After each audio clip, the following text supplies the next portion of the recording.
மதிப்புக்கும் மரியாதைக்கும் உரிய எங்கள் தாய்ப்பறவை பத்மஸ்ரீ சிற்பி ஐயா அவர்களை வணங்கி மகிழ்கிறேன். அன்புக்குரிய தோழர், சூழலியல் செயல்பாட்டாளர், எழுத்தாளர் ஓசை காளிதாசன் அவர்களுக்கு எனது இனிய வணக்கம். இன்றைக்கு விருது பெறுகின்ற 3 கவிஞர்களும் ஒரு சிற்றிதழாளரும் ஆகிய மேடையில் நிறைந்திருக்கும் நண்பர்களுக்கு எனது மனம் நிறைந்த வாழ்த்துக்கள். பொள்ளாச்சி இலக்கிய வட்டம் புன்னகை இணைந்து நடத்தும் இந்த விருது விழாவுக்கு அரங்கமெங்கும் நிறைந்திருக்கிற ஆளுமைகளுக்கும் தோழமைகளுக்கும் எனது மனம் நிறைந்த இனிய வணக்கம். அனைவருக்கும் நன்றி. இன்றைய நாளை உங்கள் வருகையாய் நிறைத்தமைக்கு. நண்பர்களே, எல்லி காமரோ அப்படின்னு ஒரு அறிஞர் கவிதையை பற்றி, கவிஞர்களை பற்றி சொல்லி இந்த வாழ்த்துறையை ஆரம்பிக்கணும் அப்படின்னு நினைக்கிறேன். கவிஞர்கள் என்பவர்கள் சொற்களை அவற்றின் வரையறையிலிருந்து விடுவிக்கும் வீரர்கள் அப்படின்னு சொல்லியிருந்தார். சொற்களுக்கு ஒரு வரையறை இருக்குது, சொற்களுக்கு ஒரு அர்த்தம் இருக்கிறது. அந்த அர்த்தத்தை தாண்டி ஒரு கவிஞன் யோசிக்கிறான், எழுதுகிறான். அந்த சொல்லுக்கு ஒரு புதிய கோணத்தை, புதிய அர்த்தத்தை கவிஞன் தருகிறான். அப்படிங்கிறது தான் கவிதையை சிறப்பாக்குகிறது, மேன்மையாக்குகிறது. அவ்வகையில் புன்னகை இலக்கிய விருது ஒவ்வொரு ஆண்டும் மே மாதத்தில் பொள்ளாச்சி இலக்கிய வட்டத்தோடு இணைந்து நடத்திட்டுருக்கோம், கொடுத்துட்ருக்குறோம். புதிய கவிஞர்கள், முதல் தொகுப்பை வெளியிட்ட கவிஞர்களுக்கு இந்த விருது அப்படிங்கிறது ரொம்ப சிறப்பான ஒரு ஏற்பாடு. முதல் புத்தகம் என்பது நாம் எல்லாருக்கும் தெரிஞ்ச மாதிரி ஒரு முதல் மகப்பேறுக்கான முதல் முத்தத்தை போல, முதல் காதலை போல என்றைக்கும் மனதில் அலாதியான அனுபவங்களை கிளர்த்தி, நினைவுகளை கிளர்த்தி விட்டுக்கொண்டே இருக்கக்கூடிய ஒன்று. அவ்வளவு வலிமிகுந்ததும் கூட. முதல் தொகுப்பை கொண்டு வருவது, முதல் தொகுப்பை எவ்வளவு மகிழ்ச்சியோடு வெளியே கொண்டு வர்றோமோ அவ்வளவுக்கு அவ்வளவு நம்மக்கிட்ட அனுபவங்களும் நிறைந்திருக்கும் முதல் தொகுப்பில். அப்படி இன்றைக்கு முதல் தொகுப்பை வெளியிட்டிருக்கக்கூடிய, அதற்காக புன்னகை விருதுக்கு தேர்வாகி இருக்கக்கூடிய நான் ராஜசேகரன், ஸ்ரீவாரி மஞ்சு, கார்த்திக் பிரகாசம் மூவருடைய கவிதை தொகுப்பிலிருந்தும் தினவு இதழை குறித்தும் சில சொற்களை சொல்ல விரும்புகிறேன். முதல் புத்தகம் அப்படிங்கிறது அதனுடைய சர்வ அலங்காரங்களோட எல்லா வகையிலும் அதுவரைக்கும் தனக்கு கிடைத்த அனுபவங்களிலிருந்தெல்லாம் தேர்ந்தெடுக்கப்பட்ட, எழுதப்பட்டிருக்கக்கூடிய நூற்றுக்கணக்கான கவிதைகளிலிருந்து தேர்ந்தெடுக்கப்பட்ட சில கவிதைகளை உள்ளடக்கியதாக. அந்த முதல் தொகுப்புக்கு நாம் எதை தேர்வு கொள்ளலாம், எதை விடுவிக்கலாம் அப்படிங்கிற ஒரு அந்த போராட்ட மனநிலையிலிருந்து உருவாக்கப்பட்டதாக அப்படி தான் கவிதை தொகுப்பு இருக்கும். நம்ம விருப்பமானவர்களுக்காக சில கவிதைகள் எழுதியிருப்போம். அதை முதல் தொகுப்பில் இழக்கிறதுக்கு மனதே வராது. விருப்பமான சூழலுக்காக சில கவிதைகள் எழுதியிருப்போம். அதையும் முதல் தொகுப்பிலிருந்து விளக்குவதற்கு மனமே வராது. இதையெல்லாம் தாண்டி கவிதை அந்த கவிதை தொகுப்புக்குள்ளே இருக்கும். அந்த கவிதையை கண்டடையணும் இல்லையா? நமக்கு விருப்பமான ஒருத்தங்களுக்காக எழுதின கவிதைகளை விளக்கணும், நம்ம விருப்பமான சூழலுக்கு எழுதின கவிதைகளை விளக்கணும். அதையெல்லாம் விளக்கிட்டு பார்த்தா உண்மையான கவிதை அந்த கவிதை தொகுப்புக்குள்ளே இருக்கும். அதை கண்டடையும், அதை தேர்ந்தெடுக்கும் பக்குவம் முதல் தொகுப்பில் கவிஞர்களுக்கு வாய்க்கிறதுங்கிறது ரொம்ப ரொம்ப ரொம்ப சிரமமான காரியம். ஏன்னா அந்த எழுதப்பட்ட மனநிலையிலிருந்து விலகி ஒரு வாசகனாக வாசிக்கிற மனநிலைக்கு வந்தடைகிறதுக்கே ஒரு நிறைய அனுபவம் தேவைப்படும். அந்த அனுபவத்தை உணர்ந்தவர்களால், அந்த அனுபவத்தை மதிப்பவர்களால் தான் முதல் தொகுப்பு சிறப்பான தொகுப்பாக கொண்டு வர முடியும். அல்லது அது ஒரு பிரத்யேகமான ஒரு தொகுப்பாக, தங்களுக்கான தங்களுடைய மனநிலைக்கேற்றவாறு உருவாக்கி கொண்ட தொகுப்பாக தான் அந்த தொகுப்பு வெளியாகும். இங்கு தான் முன் அனுபவம் உள்ளவர்களும், மூத்தவர்களும், மூத்த எழுத்தாளர்களும், நமக்கு ஒரு இலக்கிய அமைப்புகளும் நமக்கு ஒரு வழிகாட்டியாக இருக்கின்றன. ஒரு முதல் தொகுப்பில் சில கவிதைகள் வேண்டாம் அப்படின்னு தீர்மானிக்கிற ஒரு முன்னோடியாக, ஒரு மூத்த எழுத்தாளராக, ஒரு இலக்கிய அமைப்பு, ஆலோசனை சொல்லக்கூடிய இலக்கிய அமைப்பாக இன்றைக்கும் பொள்ளாச்சி இலக்கிய வட்டம் இருந்து கொண்டிருக்கிறது. அதனால தான் ஒரு முதல் தொகுப்பு பல நிறை குறைகளோடு வெளிவந்தாலும் அந்த தொகுப்பை நாம் கொண்டாடணும், அந்த தொகுப்புக்கான முக்கியத்துவத்தை நாம் தரணும் அப்படின்னு நாம் என்றைக்கும் விரும்புபவர்களாக, அதை தொடர்ந்து செயல்படுத்தி வருபவர்களாகவும் இருக்கிறோம். என்ன காரணம் அப்படின்னா, இங்கேயே நம்ம பத்மஸ்ரீ சிற்பி பாலசுப்ரமணிய ஐயா இருக்கார். அவருடைய நிலவுப்பு வெளியான காலம் அவருடைய முதல் தொகுப்பு. அந்த தொகுப்புக்கே பாரதிதாசன் அவர்களுடைய எதிர்பாராத ஒரு முத்தம் கிடைத்தது அப்படின்னு அவர் பதிவு பண்ணியிருப்பார். ஒருவேளை நிலவு பூவை இந்த தமிழ் சமூகம் கொண்டாடலை அப்படின்னா, ஒருவேளை நிலவு பூவை இந்த தமிழ் சமூகம் புறக்கணித்திருந்தால் பத்மஸ்ரீ சிற்பி பாலசுப்ரமணியம் ஐயா நமக்கு கிடைச்சிருப்பாரா அப்படிங்கிறது ஒரு மாபெரும் கேள்விக்குறி. ஏன்னா அது தமிழ் சமூகத்தில், தமிழ் சூழலில் ஏற்படுத்தின தாக்கம் இருக்கு இல்லையா? அது இன்றைக்கு நம்ம வச்சிருக்கிற முகநூல் காலகட்டம் அல்ல, இணைய காலகட்டம் அல்ல, அல்லது ஒருத்தருக்கொருத்தர் தொடர்பில் இருந்தும் தொடர்பு எல்லைக்கு அப்பால் இருக்கக்கூடிய ஒரு காலகட்டம் அல்ல. அது ஒரு சிற்றுதல் காலகட்டம். அது எழுத்தை ஒரு வேள்வியாக நினைத்து இயங்கி கொண்டிருந்தவர்களின் காலகட்டம். அந்த காலகட்டத்திலேயே அந்த தொகுப்புக்கு ஒரு வரவேற்பு கிடைச்சதுக்கப்புறம் அது ஒரு செயலூக்கம் பெற்று இன்றைக்கு நாம் எல்லாம் வணங்கத்தக்க, தமிழ் உலகமே போற்றத்தக்க ஒரு மாபெரும் படைப்பாளுமையாக அவர் வளர்ந்து வர்றார். அவருக்கும் ஒரு முதல் தொகுப்பு இருந்திருக்கு இல்லையா? அப்படி ஒரு முதல் தொகுப்பை ஒரு சின்ன அன்றைக்கு தான் அரும்புகின்ற ஒரு செடிக்கு நீரூற்றி அதை பாதுகாக்கிற ஒரு பணியை தான் புன்னகை போன்ற இலக்கிய அமைப்பும் பொள்ளாச்சி இலக்கிய வட்டம் போன்ற ஒரு இலக்கிய அமைப்பும் தொடர்ந்து செய்து கொண்டு வருகிறது அப்படிங்களாம். ஏன்னா இலக்கியத்துக்குள்ளே முதலாக உள்ள நுழையும் போது அவங்க மிரண்டக்கூடாது. நம்மக்கிட்ட கவிதைக்கான கோட்பாடுகள் நிறைய இருக்குது, கவிதைக்கான எதிர்பார்ப்புகள் நிறைய இருக்குது. நாம் பல்லாண்டு காலமாக கவிதையின் வாசகர்களாக இருக்கிறோம், எழுத்தாளர்களாக இருக்கிறோம். அந்த ஒரு அளவுகோலின்படி நாம் கவிதையை தொடர்ந்து அளவு செய்து கொண்டே வருவதன் காரணமாக முதல் தொகுப்பையும் அப்படியே எதிர்பார்த்துட்டோம்னா அப்புறம் அந்த இடைவெளி இருக்கு இல்லையா, அந்த நிஜத்துக்கும் நம்மளுடைய அளவுகோலத்துக்குமான இடைவெளி இருக்கு இல்லையா, அதை நிரப்பவே முடியாது. அப்போது நம்ம அந்த அளவுகோலை கொஞ்சம் கீழே இறக்கி முதல் தொகுப்பை வெளியிடுற கவிஞர்களை இன்னும் வாஞ்சையோடு அணைத்து கொள்ள வேண்டி இருக்கிறது. அதுதான் அவர்களுக்கு புதிய திசைகளை காட்டுகின்ற, புதிய வழித்தடங்களை அமைத்து கொடுக்குற ஒரு இடமா இருக்கும். அல்லது தொடர்ந்து கவிதையில் இயங்கிறதுக்காக அவர்களுக்கான ஒரு வெளியை நாம் உருவாக்கி தர முடியும். முதல் தொகுப்பிலேயே நம்ம விமர்சனன்ற பேரில் அவர்களை பக்குவத்தான் படுத்தணுமே ஒழிய அவர்களை காயப்படுத்தி விடக்கூடாது என்பதிலும் பொள்ளாச்சி இலக்கிய வட்டமும் புன்னகையும் ஒரு தீர்மானமான முடிவோடு இருக்கிறது. அதன் காரணமாக தான் முதல் தொகுப்புக்கான விருதை கொடுத்து அவர்களை இன்னும் வேகமாக ஓடச் செய்ய வேண்டும், இன்னும் வேகமாக இயங்க செய்ய வேண்டும் அப்படிங்கிற ஒரு திட்டமிடுதல் தான் இது. இந்த முதல் தொகுப்புக்கான விருது அப்படிங்கிறது வெறும் அங்கீகாரம் மட்டுமல்ல, அது உங்களுக்கெல்லாம் உங்கள் மேலே இன்னும் கூட ஒரு அழுத்தத்தை வைக்கக்கூடிய ஒரு செயல்தான். அடுத்த தொகுப்பு இன்னுமே அற்புதமாக, இன்னும் ஆழமாக வெளிவரணுங்கிற வேண்டுகோளோடு தான் இந்த விருது உங்களுக்கு வழங்கப்படுகிறது. அந்த நம்பிக்கையும் எங்களுக்கு இருப்பதால் தான் இந்த விருது உங்களுக்கு வழங்கப்படுகிறது அப்படிங்கிறதையும் சொல்லிக்கிறேன். உன்வானம் என் சிறகு, திருவாரூர் நா. ராஜசேகரன் அவர்களுடைய கவிதை தொகுப்பு இன்றைக்கு புன்னகை இலக்கிய விருது பெறுகிறது. இந்த கவிஞருடைய கவிதைகள் அனைத்தும் ஒரு நீள் கவிதைகள். அப்புறம் ஒரு இளைஞராக கவிதைக்குள்ளே வெளியே வந்து கவிதைகளை எழுதி முதல் தொகுப்பு போடுறது மாதிரியே தன்னுடைய ஓய்வு காலத்துக்கு பிறகும் கவிதைகளில் கவனம் பெறக்கூடிய எழுத்தை எழுதி கொண்டிருக்கிறார் அப்படிங்கிறது நா. ராஜசேகரன் அவர்களுடைய ஒரு முக்கியமான பண்பாக பார்க்கலாம்.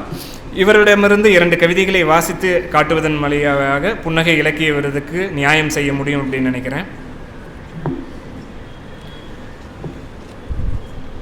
எதையாவது எழுது என்கிற மனதிடம் கேள்வி கேட்டு நோக வைக்கிறது மனம். என்ன, அதுவும் மனம், இதுவும் மனமா? ஆமாம், என் மனம் பல வேடதாரி. ஆடைகளை மாற்றிக்கொண்டு, குரலை மாற்றிக்கொண்டு மாறி மாறி பேசுகிறது, மாற்றி மாற்றி பேசுகிறது. எழுதி எழுதி என்ன கிழித்தாய் எனும்போது ஒரு கரகர குரல். ஏன் எழுதுவது சுகம்தானே எனும்போது வேறொரு மென்மையான குரல். நான் எதற்குமே பதில் சொல்வதில்லை, கடந்து போவதிலேயே குறியாயிருக்கிறேன். என்னை விடுத்து நீ யார் என்கிறது மனம். அட, நீதான் நான், நான் தான் நீ என்கிறேன் நான். இந்த விருதுக்கும் இந்த கவிதைக்கும் இந்த தொகுப்புக்குமே ஒரு சம்பந்தம் இருக்கிறதா நினைக்கிறேன். உள்ளிருந்து ஒரு குரல் எப்பொழுதும் கேட்டுகிட்டே இருக்கும். அது நம்மளுடைய பிரதிபிம்பமாக இருக்கும். அது நம்மை விமர்சனம் செய்யக்கூடிய ஒரு கராரான விமர்சகனாகவே வைத்து கொண்டால் இன்னுமே நம்மளுடைய எல்லா செயல்பாடுகளும் கூர்மையாகும். எழுத்து உட்பட நம்மளுடைய தனிமனித ஒழுக்கம் உட்பட எல்லாமே கூர்மையாகும் அப்படிங்கிறத இந்த கவிதையில் சொல்லியிருப்பார். என்னை கொத்திப்போன்னு ஒரு கவிதை. அருவிச்சாரலின் ஆரவாரத்தை மீறி ஒலிக்கிறது உன் குக்கு. அவளோடு நான் இயற்கை அமுதம் பருகுகையில் கூ என கூவி திசை திருப்புகிறாய் என்னை. கொக்கி போட்டு இழுக்கின்ற உன் உன்னத குரலுக்கு அடிமை சாசனம் எழுதி தருகிறது உன் குரல் தேன் நிரம்பிய என் மனம். ஏ குயிலே, நான் அமைதியற்று ஒடியும் போதும் கலக்கமுற்று கதரும் போதும் வா, வந்தென்னை கொத்திப்போ உன் மரக்கிளைக்கு.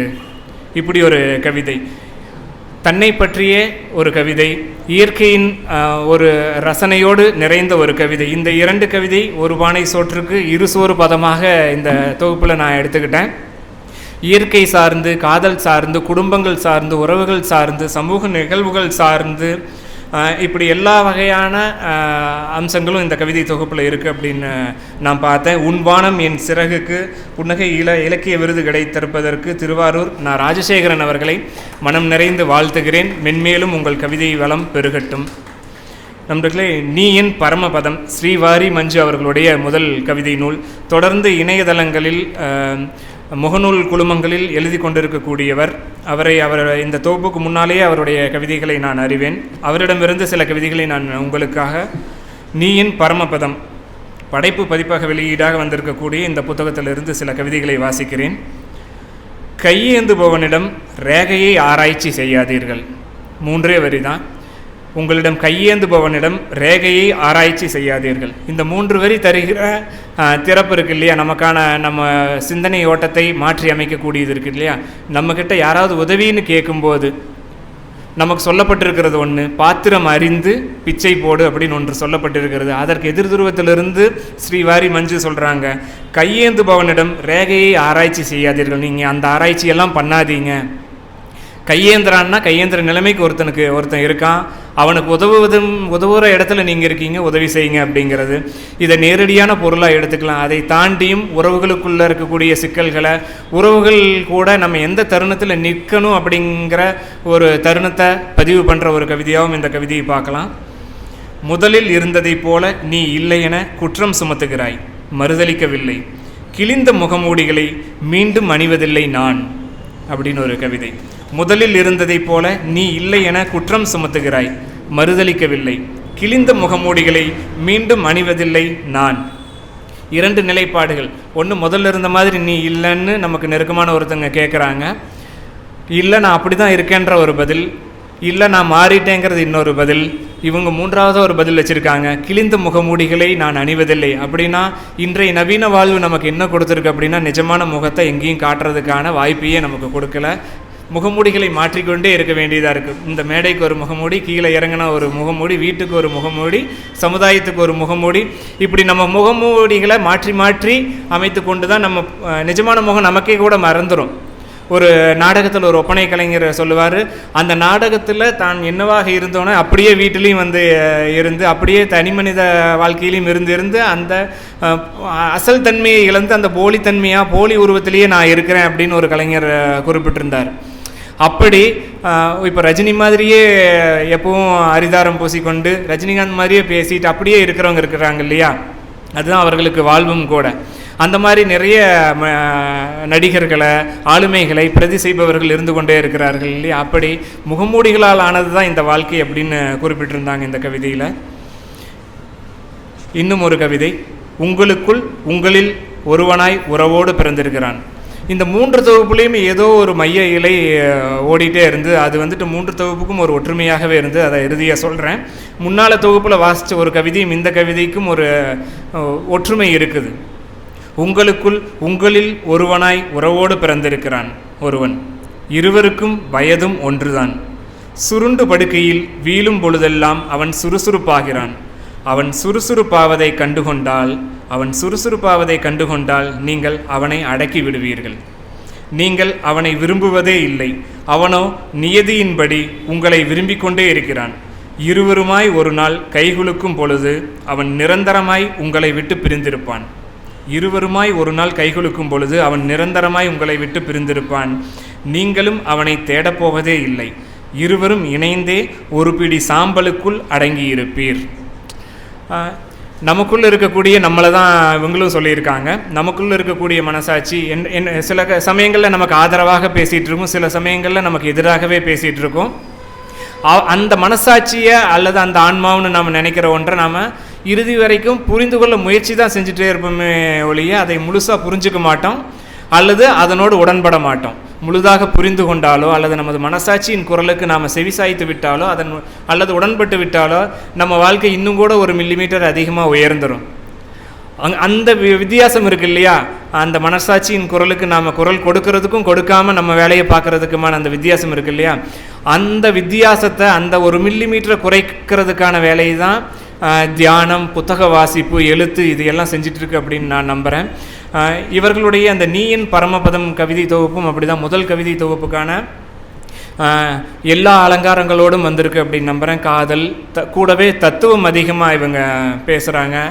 உறவுகள் இது எல்லாத்தையும் பேசுகிறவர்களாக இந்த கவிதை தொகுப்பில் ஸ்ரீவாரி மஞ்சு அவர்கள் வெளிப்பட்டிருக்காங்க. அவர்களுக்கு புன்னகை இலக்கிய விருது பெற்றமைக்கு எனது மனம் நிறைந்த வாழ்த்துக்கள்.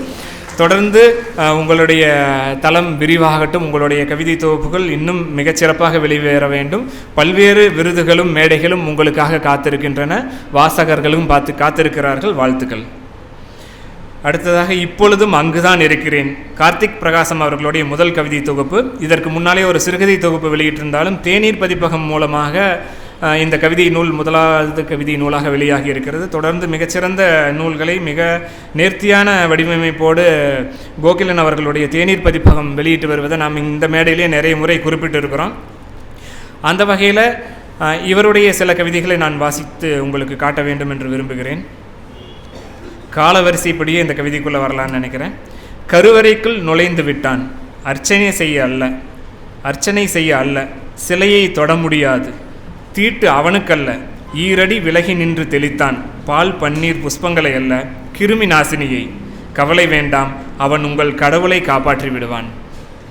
கொரோனா காலத்தில் எழுதப்பட்ட ஒரு கவிதை. கடவுளுக்கும் சானிடைஸ் பண்ணி தான் கடவுளையும் கும்பிடணும் அப்படிங்கிற ஒரு காலம் வந்திருக்குது அப்படிங்கிறத பதிவு செய்கிற ஒரு கவிதை. இதில் இவர் பேசியிருக்கிற அரசியல், ஒரு காலத்தை பதிவு பண்ணும்போது, ஒரு காலத்தின் பேண்டமிக் சுச்சுவேஷனை பதிவு பண்ணும்போது இவர் பேசுகிற அரசியல் இருக்கு இல்லையா. இந்த காலத்தில் தீட்டுன்னு ஒன்று இருந்தது. மனிதர்கள் கருவறைக்குள்ள சிலரைத்தான் அனுமதித்தார்கள், பலரை அனுமதிக்கவே இல்லை. நம்ம கடவுளாகவே இருந்தாலும் நம்ம எட்ட நின்று தான் சாமி கும்பிட்டுக்கணும் அப்படிங்கிறது எல்லாத்தையும் தன்னுடைய கவிதையில் பதிவு பண்ணுறது தான் நவீன கவிஞர்களுடைய மிக முக்கியமான வேலையாக இருக்கும். கவிதைங்கிறதே ஒரு காலத்தின் பதிவு தான். அந்த காலத்தின் எல்லா மேன்மைகளை பதிவு செய்யும் போதும் எல்லா கீழ்மைகளையும் பதிவு செய்கிறது தான் எழுத்தாளனுடைய மிக முக்கியமான பதிவு. இன்றைக்கும் கூட அரசியல் கவிதைகள் வாசிக்கப்பட்டன. ஒரு எழுத்தாளன் என்பவன் என்றைக்குமே எதிர்கட்சியில் தான் இருப்பான். அப்படி தான் இருக்கணும். அவன் ஆளுங்கட்சிக்காரன் அல்ல. ஆளுங்கட்சியில் எந்த கட்சி இருந்தாலும் ஒரு எழுத்தாளன், ஒரு பத்திரிகையாளன் எதிர்கட்சிக்காரனாகத்தான் இருக்கணும். அவனுடைய விமர்சனங்களும் அவனுடைய ஆலோசனைகளும் தான் ஒரு கட்சியை இன்னும் பலப்படுத்தும், இந்த நாட்டை வழிநடத்தும் அப்படிங்கிறதுல நமக்கு நம்பிக்கை வேணும். எழுத்தும் கவிதையும் என்றென்றைக்கும் இந்த சமூகத்தின் மேன்மைகளை பாராட்டுவதற்கு, கைதட்டுவதற்கு நாம் எப்படி உற்சாகமாக கைகளை தூக்குகிறோமோ அதை விடவும் அதிகமாக கேள்வி கேட்கும் குரலையும் முஷ்டியை உயர்த்தும் கைகளையும் நாம் கொண்டிருக்க வேண்டும். அப்படி தான் தொடர்ந்து விமர்சனம் செய்யக்கூடியவர்களாக இருக்க வேண்டும் அப்படின்னு நினைக்கிறேன். அந்த வகையில் இந்த கவிதை எனக்கு மிக பிடித்த கவிதையாக இருந்தது. பால்யத்தின் முத்தச்சிறகுகள்னு ஒரு கவிதை. நூலாம்படையின் கடைசி இலையில் அறுபட்டு தொங்குகிறது பகிராமல் திரிந்து போன இளஞ்சூட்டு முத்தம். கண்ட கணத்தில் குவிந்தன உதடுகள். வனம் தவறிய காட்டு மிருகத்தின் நெடுநாளைய ஆதி தாகத்திற்கு செழித்தோடிய நதியில் மீந்திருக்கும் இறுதி ஈரம் தந்த மீட்சியாய் முத்தத்தின் முதிய குரல் ஒடிந்த சிறகுகளை சிலுப்பி அடிக்க சவர்க்கார குமிழியாய் லேசாகி மிதக்கிறது. இவர் உருவாக்கி வச்சிருக்கிற அந்த உருவகங்களும் படிமங்களும் இது பேசும்போது சொல்லும்போது எப்படி இருக்குன்னு தெரியல, வாசிக்கும்போது நம்ம மனசுக்குள்ளே வேறு ஏதோ ஒன்றை கிளர்த்துகிறது. அதுதான் நவீன கவிதையுடைய சாரம் அப்படின்னு நினைக்கிறேன். பதப்படுத்திய பழைய சடலம் மூப்பின் பேரிகையில் உயிர்த்தெழுந்த பால்யத்திற்கு அடையாளம் தெரியவில்லை. நடுங்கும் இரவின் மூலையில் வாலாட்டி நிற்கும் மரணத்திடம் மறைப்பதற்கு என்ன இருக்கிறது அப்படின்னு முடிச்சிருக்கார். நடுங்கும் இரவின் மூலையில் வாலாட்டி நிற்கும் மரணத்திடம் மறைப்பதற்கு எதுவுமே இருப்பதில்லை. நம்ம முன்னால் மரணம் வந்துருச்சு அப்படின்னா நாம் மறைச்சி வைக்கிறதுக்கோ, நாம் அதற்கிட்ட பொய் சொல்கிறதுக்கோ, இல்லை நான் இவ்வளவு நல்லவன் இத்தனை காரியங்களை செஞ்சுருக்கிறேன் அப்படின்னு எடுத்து காட்டுறதுக்கோ எதுவுமே இல்லை. மரணத்தின் முன்னால் நாம் எல்லாமே சமந்தான். மரணத்திடம் மறைப்பதற்கு எதுவும் இல்லை அப்படின்னு ஒரு கவிதையில் சொல்லியிருக்காரு. இன்னும் ஒரு கவிதை, இந்த 3 தொகுப்புக்கும் ஒரு இலையோடிட்டு இருக்கு அப்படின்னு இல்லையா, அது சொற்களை பற்றிய, கவிதைகளை பற்றிய, இயற்கையை பற்றிய, காதலை பற்றிய, தன்னை பற்றிய கவிதைகள் மிகுந்திருப்பது. பசியானால் காம்பை தேடி பசியாரிடும் மழலை, தனக்கான சொற்களை தானே நிறைத்து கொள்ளும் கவிதை. இவ்வளோதான் கவிதை. பசியானால் காம்பை தேடி பசியாரிடும் மழலை. பசி வந்துருச்சுன்னா கன்றாக இருந்தாலும் குழந்தையாக இருந்தாலும் தனக்கான உணவை தானே தேடிக்கொள்வார்கள். அப்படி ஒரு நல்ல கவிதையில் தனக்கான சொற்களை தானே நிறைத்து கொள்ளும் கவிதை. ஒரு நல்ல கவிதை எழுதப்படுவதல்ல, அது தன்னைத்தானே எழுதி கொள்கிறது. அது கூடி வந்துடும். தொடர்ந்து கவிதைகளை எழுதுகிறவங்களுக்கு அதில் ஆழமாக தன்னை ஆட்படுத்தி கொண்டவர்களுக்கும் தெரியும். ஒரு நல்ல கவிதை எழுதுகின்ற மனநிலை இருக்கு இல்லையா, அது நம்ம திட்டமிடாதது. நம்ம திட்டமிட்டு ஒரு கவிதை எழுதணும், ஒரு போட்டிக்கு எழுதுகிறோம், அல்லது வந்துட்டு யாரோ கேட்டிருக்காங்கன்னு எழுதுகிறோம், அல்லது ஒரு தலைப்பு நம்ம யோசித்து எழுதுகிறோம் அப்படின்னா அப்போ நமக்கு கொடுக்கக்கூடிய மனநிலையும் அப்போ நமக்கு கிடைக்கக்கூடிய அந்த கவிதைங்கிற வெளிப்பாடையும் விட கவிதை தன்னை உந்தி தள்ளி நம்மளை எழுத வைக்கிது இல்லையா, அப்போ நாம் எழுதும்போது நமக்கு கிடைக்கிற அந்த கவிதை இன்னும் வந்துட்டு ரொம்ப அளப்பரிய அழகோடு ரொம்ப ஆத்மார்த்தமான உணர்வோடு அந்த கவிதை இருக்கும். சொற்கள் தன்னைத்தானே எழுதி கொள்கிறது, அதற்கு கவிஞன் ஒரு கருவி ஆகிறான் அப்படின்னு தான் நான் நம்புகிறேன். அந்த வகையில் கார்த்திக் பிரகாசம் அவர்களுடைய முதல் கவிதை தொகுப்பு மிகச்சிறப்பான ஒரு கவிதை தொகுப்பு. நவீன கவிதைகளுடைய அத்தனை அம்சங்களையும் கொண்டிருக்கக்கூடியது. இவருடைய கவிதைகளையும் இயற்கை உட்பட, சூழல் உட்பட, உறவுகள் உட்பட எல்லாமே இருந்தாலும் அதை இவர் கையாண்டிருக்கிற சொற்கள் அப்படிங்கிறது ஒரு நவீன சொற்கள். அதிகமாக கிறித்துவம் வருகிறது, இயேசு வருகிறார், கர்த்தர் வருகிறார். முதல் கவிதையிலே கூட லீதல் ஆற்றை பற்றி குறிப்பிடுகிறார். கிரேக்க தொன்மத்தில் சொல்லப்பட்ட ஒரு கற்பனையான ஒரு ஆறு அது, அந்த ஆற்றை பற்றி குறிப்பிட்டிருக்கிறார். இப்படி நிறைய கவிதைகள் அந்த தொடர்பும் இருக்கிறது. அந்த வகையில் இந்த கவிதை தொகுப்பு ஒரு நல்ல வாசிப்பு அனுபவத்தை எனக்கு கொடுத்துச்சு. இந்த 3 கவிதை தொகுப்புகளுமே இங்கே விற்பனைக்கு இருக்குது. இந்த விருதின் அடுத்த கட்டம் அப்படிங்கிறது இவர்கள் இன்னும் அழகான கவிதைகளோடு பரிணமிக்கக்கூடியவர்களாக இருப்பார்கள். அடுத்த ஒரு சில நிமிடம் தினவு இதழை பற்றி மட்டும் சொல்லிட்டு என்னுடைய உரையை முடிச்சுக்கொள்ளான் அப்படின்னு நினைக்கிறேன். இன்றைக்கு தமிழ் சூழலில் காத்திரமான படைப்புகளோட எழுத்துக்கும் கவிதைக்கும் நேர்மையான படைப்புகளோடு சமரசமற்ற படைப்புகளோடு வெகு சில சிற்றிதழ்களே வெளியாகி கொண்டிருக்கின்றன. வணிகதழ்களாக சிற்றிதழ்கள் பல உருமாறி வந்திருக்கக்கூடிய காலத்தில் எந்த வணிக நோக்கமும் இல்லாமல் படைப்பு தான் முக்கியம், படைப்பாளனோ அல்லது வேறு வணிக நோக்கங்களோ முக்கியம் இல்லை அப்படிங்கிற ஒரு முன்முடிவோடு மிக தீர்மானமான ஒரு விடாப்பிடியான மனதோடு தான் ஆகாசமூர்த்தி அவர்கள் தினவு இதில் நடத்திட்டு இருக்காங்க. உங்களுக்கு நல்லா தெரியும், ஒரு சிற்றிதழாளன் என்றைக்குமே ஒரு நூற்றாண்டாவது கடந்து தான் போய்கிட்டு இருப்பான். அவர் எதிர்பார்க்குற படைப்பு, அவர் எதிர்பார்க்குற வாசகர் அப்படிங்கிறது இந்த நூற்றாண்டில் வாழ்பவர்களாக கூட இருப்பதற்கான சாத்தியங்கள் இருக்காது. ஏன்னா என்றைக்கும் எதிர்காலத்துக்காக சிந்தித்து அப்படி தான் உருவானது தான் வானம்பாடி இயக்கம், அப்படி உருவானது தான் எழுத்து இயக்கம், அப்படி உருவானது தான் மணிக்கொடி காலம். அப்படி தான் சிற்றிதழ்கள் நம்ம மரபில் நிறைய எழுத்தாளர்களை, நிறைய மேன்மை மிகுந்த படைப்புகளை நமக்கு கொடுத்துருக்கு. அப்படி தான் தினவு இதழ் அப்படிங்கிறது. நம்ம அந்த ஒரு இதழுடைய விலையை பார்த்திங்கன்னா 300 ரூபா அப்படின்னு இருக்கும் ஒரு இதழுடைய விலை. ஆனால் அது கிட்டத்தட்ட 3000-5000 ரூபா மதிப்புள்ள படைப்புகளை சுமந்திருக்கிறது. அது புதிய புதிய பரிச்சார்த்த முயற்சிகளை மேற்கொள்கிற கலைஞர்களுக்கு, கவிஞர்களுக்கு, எழுத்தாளர்களுக்கு இடம் கொடுக்கக்கூடிய ஒரு இதழாக இருக்கிறது. அது வணிக இதழ்களில் சாத்தியமே இல்லை. இப்போ ஒரு 80 பக்கம் இருக்கக்கூடிய இந்த காலகட்டத்து வணிக இதழ்கள் வெளிவருது அப்படின்னா, ஒரு நீங்கள் 30 ரூபா 40 ரூபா கொடுத்து அதை வாங்கி வாசிக்கிறீங்கன்னா அந்த 80 பக்கத்தில் சாதாரணமாக சொல்லிட முடியும் 70 பக்கம் சினிமா செய்திகளாக இருக்கும். அடுத்த ஒரு 5-6 பக்கம் அல்லது 7-8 பக்கம் வந்துட்டு விளம்பரங்களுக்கானதாக இருக்கும். மிச்சம் இருக்கக்கூடிய 2 பக்கங்கள் அல்லது ஒரு பக்கம் ஒரு கவிதைக்கான பக்கமாக இருக்கும். ஒரு என்றைக்காவது ஒரு நல்ல சிறுகதையை, வணிக நோக்கம் இல்லாத ஒரு நல்ல சிறுகதையை என்றைக்காவது பிரசுரிப்பவர்களாக அவர்கள் இருப்பார்கள். அதை அவர்களை சொல்லி குற்றம் இல்லை, அவர்களுடைய பிரதான நோக்கம் வணிகம்தான். ஆனால் ஒரு சிற்றிதழாளனுடைய முக்கியமான நோக்கம் அப்படிங்கிறது வணிகம் இல்லை. இதை வைத்து அவர் ஒரு மாடி வீடு கட்டணும் அப்படிங்கிற முன்முடிவோடு இந்த சிற்றிதழ் ஆரம்பிக்கலை. இதை வைத்து ஒரு ரோல்ஸ் ராய்ஸ் காரை வாங்கி ஓட்டணும் அப்படிங்கிறது அவருடைய நோக்கமாக இருக்க முடியாது. சொல்லப்போனால் இந்த இதழுக்கு அந்த 300 ரூபாயில் 180 ரூபா 200 ரூபா இவருடைய செலவாகத்தான் இருக்கும். தன்னுடைய சொந்த உழைப்பையும் சொந்த பொருளையும் போட்டு தான் ஒரு சிற்றிதழ் உருவாகிறது.